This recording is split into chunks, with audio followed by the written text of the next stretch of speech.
Hello, everybody. Welcome back to Pacers Daily. I'm your host, Hery Acosta. We're back. We're at it.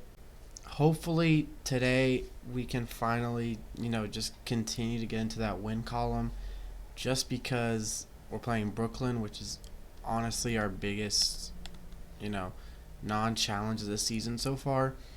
So far, we've only been able to beat Golden State, and even that was kind of iffy. But, you know, like and subscribe for more of this content. Hop straight into it. The 1-6 Pacers take on the 0-7 Brooklyn Nets. Now, this is not exactly a game that people are going to be tuning in to watch unless you're a fan of either team. But you already know.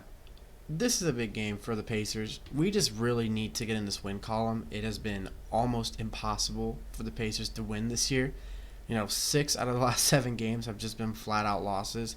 And the thing for Brooklyn is that for them as well, they've also been kind of struggling. And by kind of, I mean they're the worst team in basketball at the moment. And the truth is, outside of Michael Porter Jr. and Cam Thomas, Brooklyn really doesn't have anything going for them. Claxton is doing okay, and so is Zaire Williams, and Terrence Mann are playing okay. But the truth is, they have no rotation. They have no genuine star. Now, I do consider Michael Porter Jr. their star, but but he's still a lot that he's got to do. But I'm just hoping that this is finally the game that the Pacers really just show that they belong and playoff conversations, just anything. I mean, we already have 6 losses in 7 games. We haven't started out that bad in years. And obviously a lot of it ties down to this. Just the fact that the injuries just keep on piling up. Now, I went to the Milwaukee Bucks game against the Pacers, and I saw the Furphy injury. Don't know how long that's going to be because honestly that injury did not look too pleasant. And then Q was just added to the injury report not too long ago. He looked like he was fine in the Bucks game. But obviously both Q and Furphy will be out along with Toppin, Jones, Nembhard, Nembhard, McConnell, and Matherin. So just once again, another game where we're missing pretty much everybody. Still, I keep saying it, there is no timeline. I have not seen a timeline for any player. The only one I've seen is Toppin, which is a 3-month timeline. So by the time February hits, he should be back. But it's still a long time to not have a player of his caliber. McConnell hopefully should be coming back soon. Same for Nembhard and Matherin. And we still don't know when Cam Jones will be making his debut. But very much hoping that soon. The Nets don't have anything really on their injury report. I know Michael Porter Jr. missed a game due to some personal reasons. But besides that, Nets have been pretty healthy. They just not really have a lot of star caliber. Now, the thing I do like about the Pacers is the fact that they've been on crazy injury runs, but they have been close in most games. It's been a lot of 1-2 score games that we've lost. 4 points against Minnesota, only a couple points against Milwaukee. We struggled against Dallas, but we still kept that one somewhat close. Struggled heavily against Memphis. And then the Thunder game, we genuinely could have won that game, but we kind of just fell apart in overtime. And so there's just still so much of the season left to play. So we'll just see how today goes. And then hopefully tomorrow's episode, I'm talking about us finally getting another win. Now let's talk about some of their big players. Now MPJ is averaging 20 and 8 with 3 assists on 46% shooting.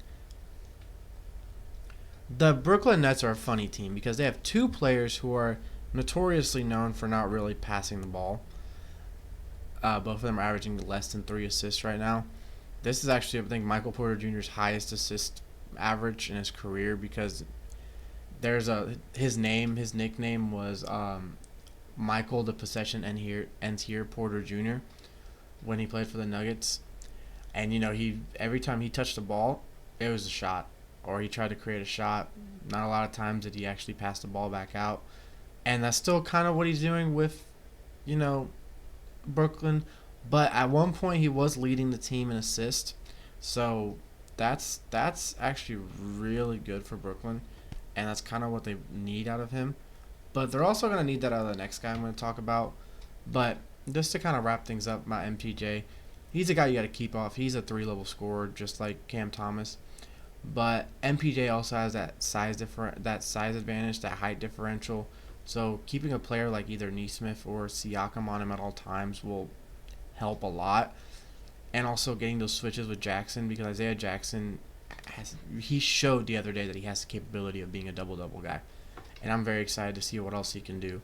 First time this season I've genuinely looked at Isaiah Jackson and said, this guy is going to be our starting center. Because honestly, Jay Huff and Tony Bradley, they're both there, but neither one has shown me that they can really be a starter. I like the way Tony Bradley's been playing. Haven't liked the way Jay Huff has been playing so far. But, maybe keeping Jackson to kind of back up Siakam if MPJ kind of needs to switch or anything.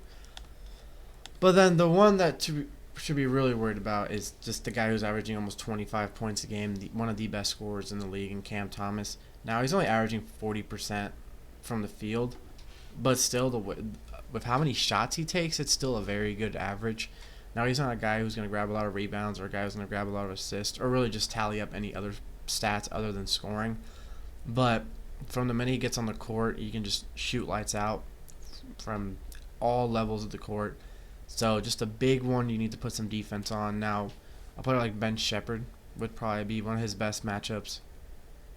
So I'm thinking Shepherd could actually be a starter today, since Q is out, and then we have a lot of other players that would normally start that just won't play.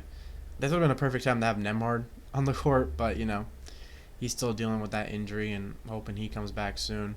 But with Cam Thomas, just honestly try to force him to pass the ball, just because he doesn't do that a lot. Neither him or MPJ does that. So just try to force them to pass the ball more, cut out their lanes to drive in. Make sure you step in whenever they're shooting threes. Obviously not enough to foul them, but just kind of get that body in front. And just make sure that if they both end with less than 20 points, then that's a successful game for the Pacers. If even one of them gets 20, that's still not even that bad. But just make sure that Cam Thomas doesn't erupt for 35, 40 points, and MPJ doesn't erupt for 24 and 15 rebounds like he's done multiple times before. So, I'm just really hoping that the Pacers can just get some confidence with this game and just really play and do the best that they can, because we just need something to cheer on right now. Obviously, I've been cheering because we've been playing decent with the injuries that we've had. We just can't get that win. But as always, I'm your host, Hery Acosta. This is Pacers Daily. Boom, baby, and go Spurs.